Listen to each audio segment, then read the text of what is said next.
The Mind's Eye with BJ Turnoff. It's available on iTunes, Pandora, Amazon, all major platforms. Appreciate you listening. Appreciate you subscribing, however you do it.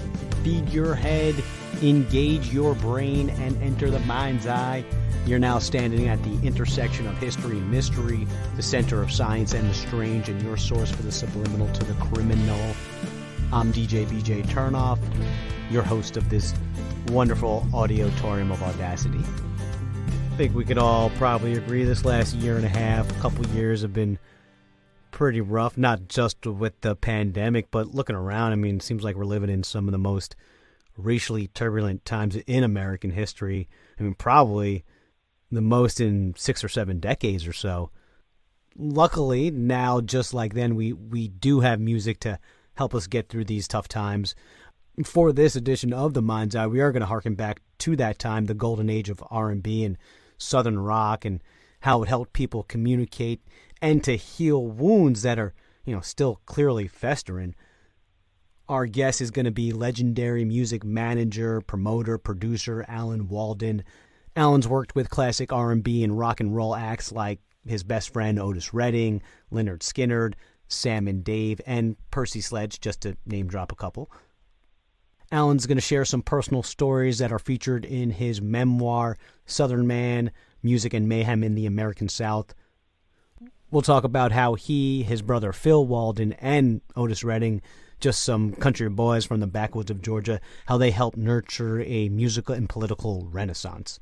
There'll be tales of backroom brawls, fighting with Otis and Ronnie Van Zandt, the tragedy and loss of his dear friend, and the many lessons that he learned on the hard road to success. You can get a little bit more info about Alan and the book on our website, themindsEyemedia.com. On top of that, you're also going to find 120 plus free episodes in our archives.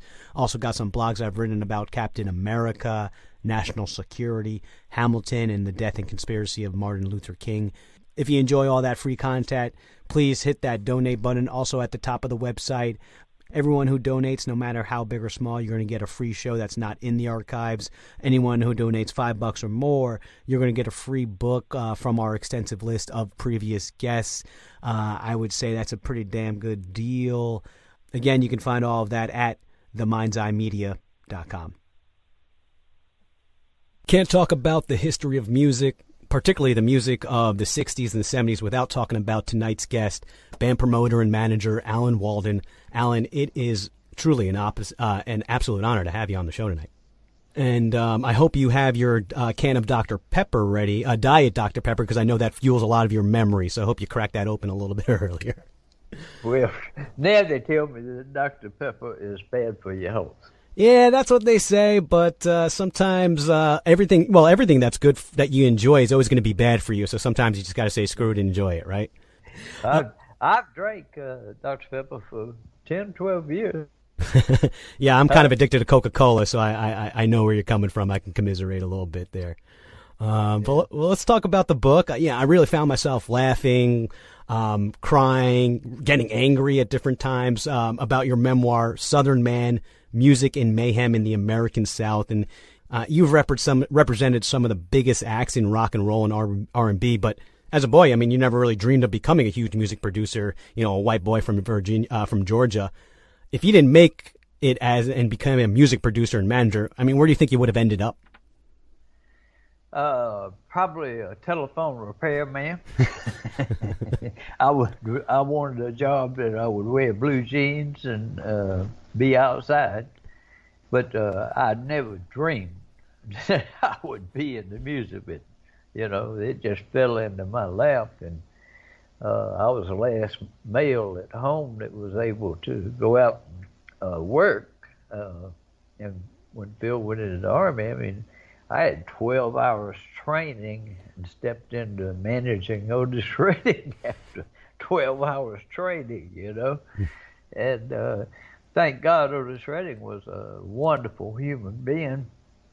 He ended up becoming my best friend in life ever, and still is. I'm still very emotionally attached to him, But to have all that thrown in my lap, I had a lot to learn.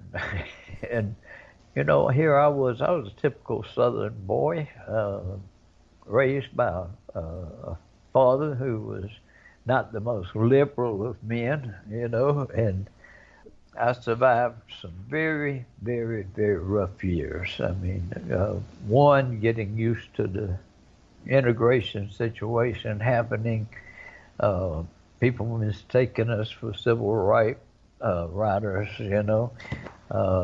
just I had no idea how hard it was for black people until I got into the music business and got to get out there and see them being entertained, and man, I almost became prejudiced myself. I mean, I really felt sorry for the black man and what his families had to go through. You just think about it, man. Those were some terrible days. Well, with Otis, we didn't talk about that a lot. We talked about, let's go hunting, let's go fishing, let's ride horses today. Let's write some songs. And my most fun with him was watching him write songs. I mean, I could tell him a story and he would be writing it into a song right there in front of me, and he had melodies galore, he had arrangements galore. He was just a brilliant man when it came to music, and never read a note of music. He couldn't read music at all. It was all from the head. But when he'd go to Stax, the last week of his life, he recorded something like 26 or 28 sides in the last week of his life, and one of those happened to be Dock of the Bay, and that's interesting. I actually didn't know that Otis Redding couldn't read notes, and I actually did an episode on Otis Redding a few years ago. I feel like your book shines such a new light on the man himself. I mean, you kind of hear a lot of the same thing regurgitated over and over again, but like just some of the interesting things I learned about Otis Redding from you in the book was that he was a horse lover. He loved gardens. I mean, he was a great street fighter. I don't think I could have ever imagined Otis Redding in a street fight for some reason. But then you talked about 5 or 6 stories where that was, he was involved in it. So I feel like I learned a lot from him. I mean, one time I tried to stop him in a fight, and we're walking down the street right in front of the office, which is right behind City Hall where the police come and go. And this guy drug a big piece of sheet metal all the way down Otis's brand new pickup truck. Otis had just got it off the lot and brought it to the office to show it to him. He scraped up the whole side of his truck, brand new truck. And Otis started hitting him, and I ran down and I jumped on that big old arm and I held on like that. And I said, Otis, City Hall, the police are everywhere. And he came around with that arm and slammed me into a brick wall. And I stayed on that wall. I said, kill him, I don't care. It was, man, I hit that wall, felt like a Mack truck had run over me. Seeing him as a street fighter and picturing him that way, because I could never picture him that way. I mean, what other things, as his best friend, would people be surprised to learn about Otis Redding? As a teen, he got into 2 or 3 little trouble spots. He had some trouble as he was growing up, like we all did. But as he turned into full manhood, Otis just became super friendly to everybody. When everyone would tell me that when they met Otis, man, I felt like I met an old friend. He was so friendly, so he had this $1 million smile. That when he flashed that smile on, you just you couldn't help it. I introduced him to a guy that was with the KKK, and they shook hands. When Otis walked away, the guy turned around and told me, says, I never shook hands with a black man before. And I said, well, you picked a good one to start. You know. Out on the road, you know, he treated his musicians right. He paid them good. He bought the uniforms. He ran that band full tilt. First trick, you know, guy hit a note. That's $10. One finger up. He hit another one. $20. Hit another one. $50. And after they paid that, they paid a lot more attention. And, you know, but one of the most fun things was writing songs with him. I could just spit a line at him, give him a title. I titled Mr. Pitiful. I wrote parts Chained and Bound, You're One and Only Man, Champagne and Wine, and Ton of Joy. And a lot of others that I didn't get credit for, but I didn't try to get credit because those were the years that I was learning. And I didn't feel like they had to pay me to learn, you know. And but he and I just, when he moved to Round Oak, Georgia, I moved next door, and his house, between his house and my house was a mile. We were a mile apart. But see, we were just down the road, and I was the last house on the road. So the rest of the roads were just dirt roads going across country. So we could ride horses everywhere, you know. And but he loved to hunt, you know. One time I took him deer hunting again. I took him up on the hill, and I went back down to be in another position where if the deer ran my way, I'd be able to get another shot at him, you know. And I heard him fire, boom, boom, and I took off running. I'm running up that hill thinking, Otis has got his first deer. This is going to be something else. I get up there, and Otis is up in a tree. His rifle is down on the ground. He shot the deer, but he didn't kill it, and the damn deer charged him and ran him up the tree, and was standing down at the bottom of it waiting for him to come down. And of course, I fired a couple of shots, and the deer ran off, you know. But funny things like that happened, you know. I mean, it was. I wish I could taken a picture of his eyes. They were about that big. But I can't even imagine. I think one of my there were so many funny stories from the book. That one made me laugh out loud. I think another one that made me laugh out loud, and I keep thinking about it for some reason, was the story of, I think, you guys were on tour, and I think you were in a venue, and then I guess getting out of the venue, Otis told you to go sit in a bathtub of whiskey to get out some lice. Oh, whoa. No, what he did, he gave, this is my first trip out on the road with him, and I'd been out there about 8 days. We'd been in all sort of dressing rooms, you know, clean ones and funky ones and the whole bit. And I was about to come home and packed my bags and all of that, and getting ready to take my bath, and Otis says, "Hey, Red, you probably need you need to put this in your bath." And I go, "What is it?" And I look down, and it's A200. And I knew I had heard of A200 from some of the other musicians. Well, I went in the bathroom, and I'm sitting there thinking, lice, God, no, lice. I got lice on me now. What the heck? So I bathed and super bathed, okay? Well, I get out of the damn bathroom, come walking in the bedroom where he is, and he goes, "Good God, what happened to you?" And I said, "What do you mean, what happened to you?" He says, "Red, you are blood red." "What did you do?" And I said, "I just took that A200 and put it in the bathtub." He said, well, how much did you use? And I said, shit, the whole bottle.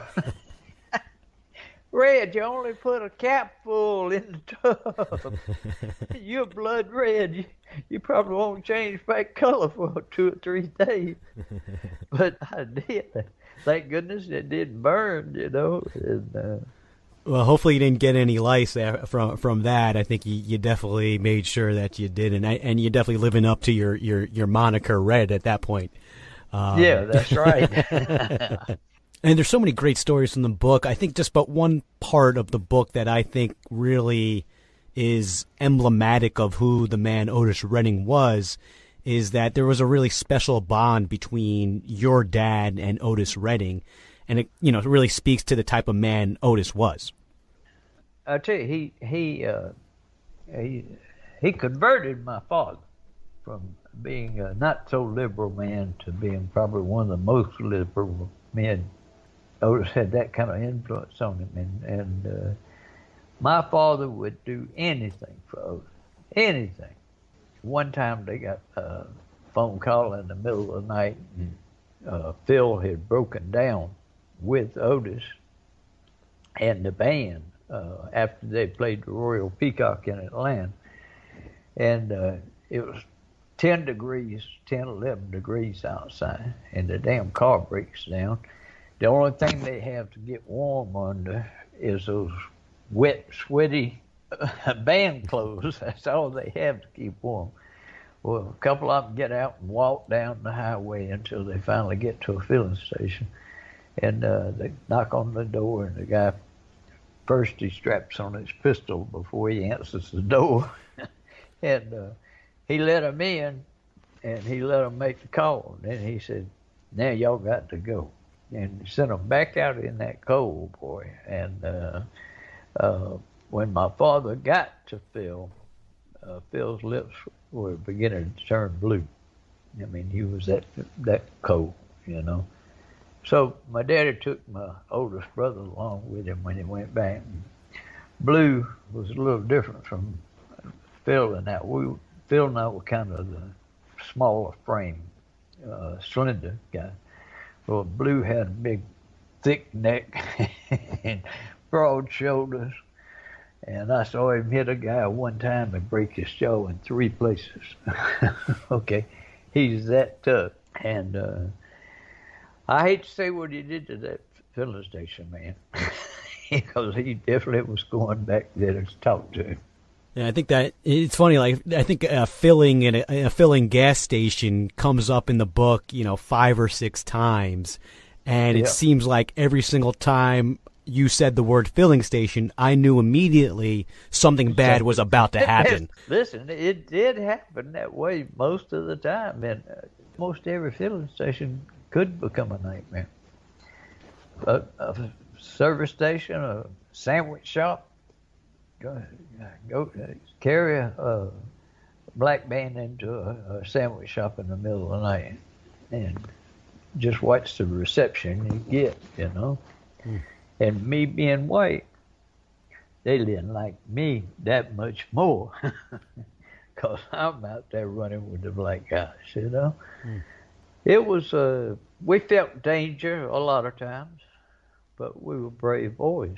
And even my father got into it. He, in Mobile, Alabama, they got stopped, and they're supposed to be the police, but when they started talking to people, they realized that the people were Ku Klux Klansmen in police uniform. And my old crippled dad with the bad arm went out there and said, "You motherfuckers better leave us alone." You got no reason to mess with us. We're a working band. Mm-hmm. And they paid attention to Daddy and left us alone. Just to trail back, I hate, because we're celebrating Otis's life so much, but it's hard to separate life and death with him as his best friend. I can't imagine kind of what you went through, and you probably should have been on that plane with him, right? I mean, do you feel like you cheated death? One of the many other times that you cheated death? Well, I think God saved me. About a few months before his crash, we were flying to Jekyll Island together, and we'd been flying pretty high up because we tried to fly over a tornado. So when he started coming down, all of a sudden I felt like somebody drove 2 nails right up my nose. I mean, it was the worst pain I ever had in my life, and it's like an ice pick right in your forehead, you know. I got up and was about to kick the wind out of the airplane because I thought I was suffocating. The pilot saw what was going on, and he said, "Hang on, Alan." Immediately took me back up to the same altitude that we'd been flying at. I got all right once I was back up there. Then he brought me down for an hour and a half it took for him to land, bringing me down a little bit at a time. And I went to see the doctor. He told me not to even go up in the mountains for a year, you know, that it could come back on and you'd be stuck with it. So anyway, I got grounded. That would have been my weekend to be with Otis because Phil was in Las Vegas at the record convention, and my daddy was down in Florida with Arthur Conner. And so it would have been my day to go out with Otis. But I would have been with him on that plane if it hadn't have been for that condition. Also, that last week of his life, he and I about to go hunting. We're walking down across the yard. He said, "Red, if something happens to me, I want to be buried right there." He was killed a week later. He had gone squirrel hunting. When we had finished, we'd come back down the hill. I'd killed 6 squirrels. I said, "How many did you get?" And he said, "None. Red, I've been sitting up there looking at them play." He said, "I don't think I never killed another." And that's the week before he got killed. Different things led to us thinking he had some sort of premonition, you know. Listen to Dock of the Bay, you know. I left my home in Georgia. Oh, God. And didn't he also take out like life insurance the week before? I mean, do you really think he had like a premonition of his death? He had we had tried to take out insurance a couple of years before his death. Well, black people were scared for white people to own insurance on them. They said, Otis said it exactly like this. He said, "Hell, one day you may decide that insurance money is better than the money I'm bringing in." But anyway, the last week of his life, he took out $300,000 for his family and took out $30,000 for the company and $40,000 for the company. Thank God he did. Oh, and let me tell you, on the one part of his insurance policy was accidental policy. They gave him a check on Wednesday night. He asked the insurance man, "If I walk out here tonight and get hit by a car and get killed, am I covered?" He says, "You're covered as soon as you hand me that check. All we need is the check." He was killed on Sunday, and on Monday, the insurance company rejected his accidental policy. Of course, they had time to read about the story. And we sued them, and we lost. That's what hurt. They painted us out to be these hippie, mongrel, Eldorado driving rich boys with phones in the car and all that. I mean, people just thought crazy back in those days a lot. But then we had a lot of people that helped us as well, too. You have been a part of so many of these phenomenal bands that we can't really talk about all of them. I want to kind of touch on at least a couple more big ones, if you don't mind, a couple more minutes with you. I mean, you worked with Allman Brothers, you worked with Lynyrd Skynyrd, and both of them, as you mentioned, was a perfect example of Southern determination, and they're like a great example of why you don't ever give up. I mean, to me, that was another big lesson from the book, right? So I auditioned 187 bands in 1 year. And I went all the way back to band number 13, which just happened to be Lynyrd Skynyrd. And 13, I changed my lucky number from 5 to 13. And every contract that had 13 in it got a signature. No. Ronnie Van Zandt, I feared no man was Ronnie Van Zandt by my side.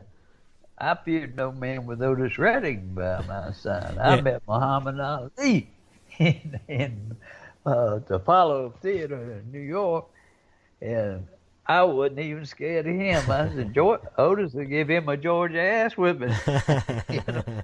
All that pump, pump, pump. Hey, don't table one of these from Otis. I mean, I didn't. I really didn't. With both of those people, I feared nobody. When you think of Otis Redding and Ronnie Van Zandt, you probably wouldn't think their one link is that they're both going to kick some ass. They both had the fastest hands.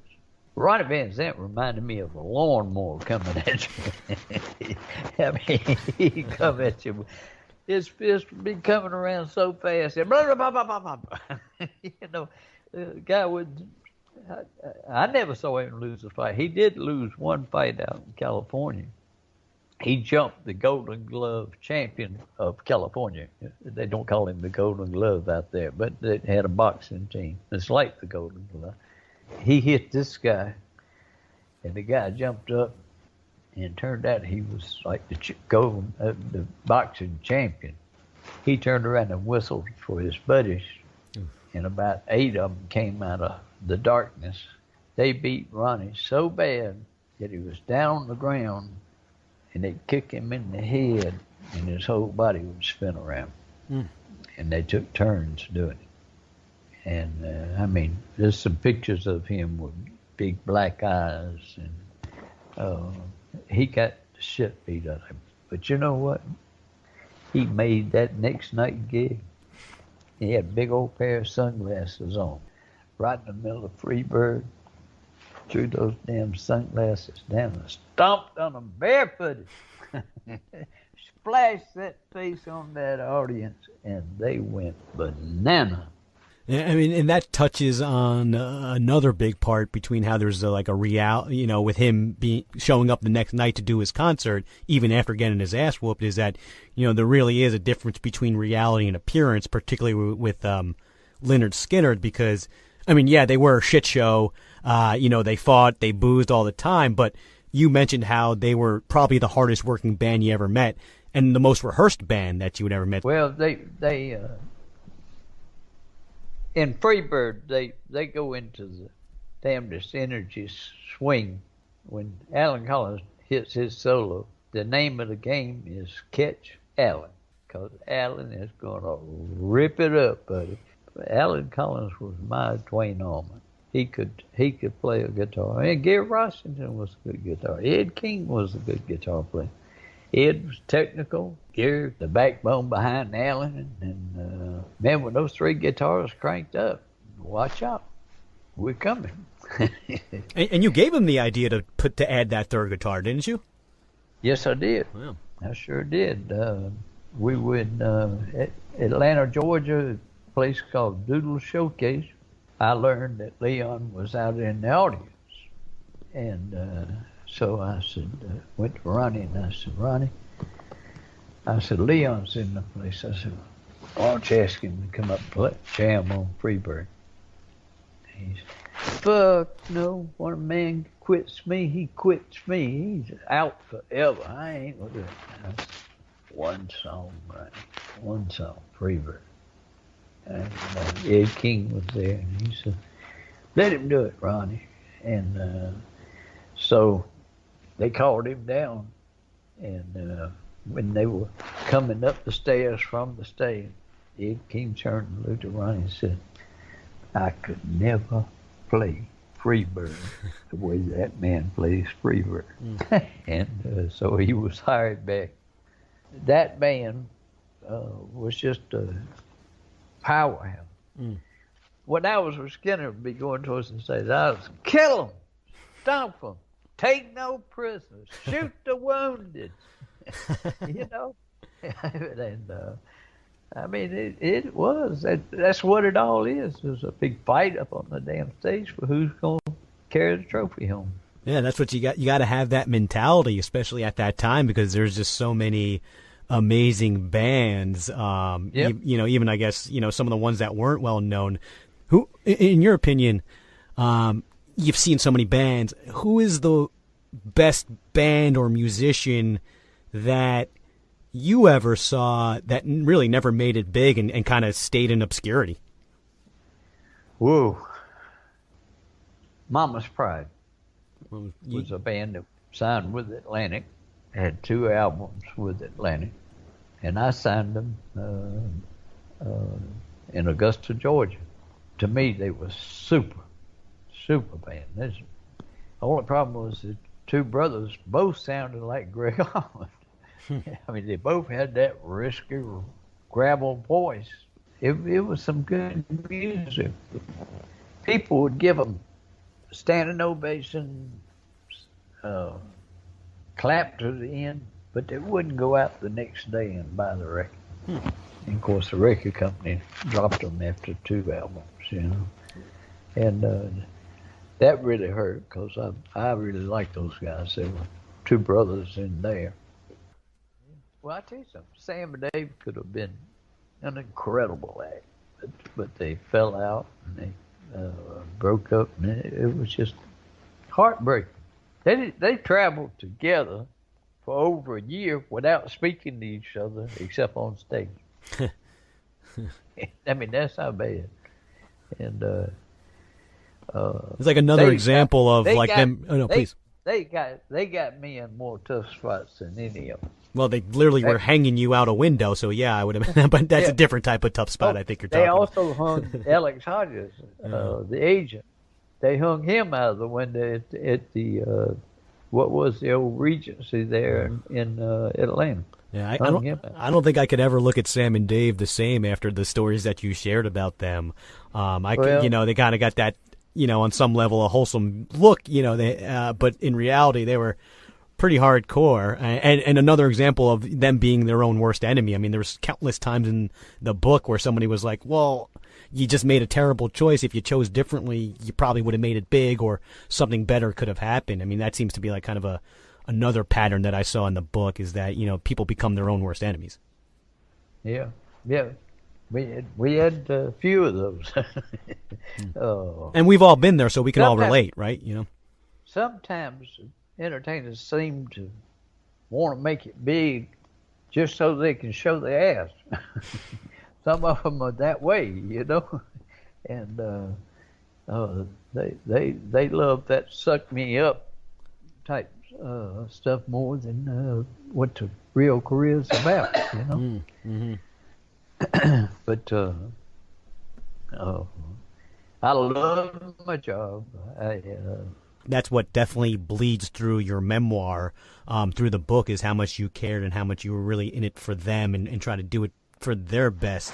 Look out what was best for them. And I think that's what you were also trying to do with your memoir, the book, Southern Man. You were really trying to teach a lesson. I know the last chapter focuses a lot on that. If you had to, give a hard lesson to our listeners, what would that be? I mean, what's the biggest lesson that you learned from your time in the music business, and how that translates to not just music but to life? Gosh, that's a heavy one. I try to leave off, end off with the big bad, the big boy. Well, I always had to keep an open mind, and main thing was that I listened to my acts and found out where they were coming from before I expressed my feelings. And of course, the saddest day of my life was when I lost Otis. And I actually contemplated suicide for 3 years. And I had run my insurance up to $2 million, and had planned that way I was going to be shot accidentally crawling through a barbed wire fence while hunting. After time, I got better and better and better, and lived. And I stood over his grave one year, and it wasn't but 2 flowers, 2 bouquets of flowers. One of them mine. One of them's Elton. And I stood over his grave and I said, I'm going to tell you something, Otis. I ain't going to let them forget you. And I've done my best to keep his name alive.